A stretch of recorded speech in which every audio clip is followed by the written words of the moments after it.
সাকিবুল হাসান মাশরাফি তাদের অতি শীঘ্রই এবং কি এক সপ্তাহের ভিতরে তাদের দেশে ফেরানো দরকার। এটা আমার পক্ষ থেকে বলছি। আমি কোনো রাজনৈতিক নেতা নাই, আমি কোনো রাজনৈতিক দল নাই, আমি কোনো বিভিন্ন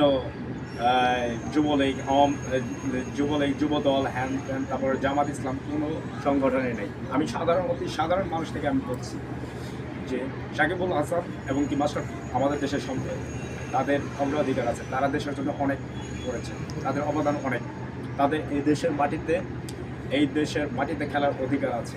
এমনকি আমরা যারা সাধারণ জনগণ তাকে ভুল বুঝছি, সেটা আপনারা একটু ভাইবা দেখেন।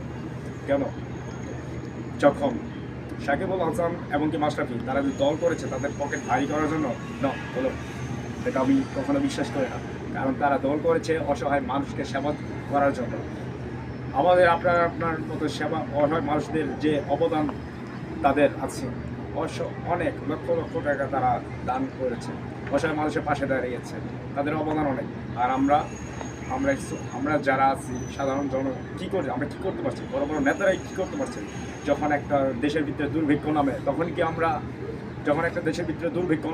তখন কি আমরা কোনো মানুষকে আর্থিক দিয়ে আমরা সহযোগিতা করে থাকি? কিন্তু করি না। আর সাকিবুল হাসান কিন্তু মুখ বন্ধ করে বসে রাখতে পারে না, তখন কিন্তু তার টাকা ছিটায় দেয়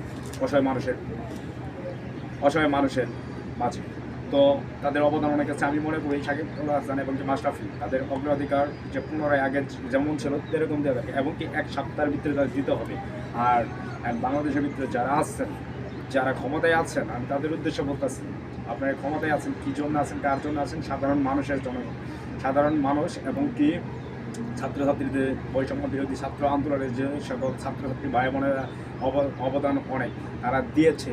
আমি মনে করি তাদের অবদানের মাধ্যমে আপনারা যে বসে গেছেন, হ্যাঁ আপনারা বসছেন ভালো কথা।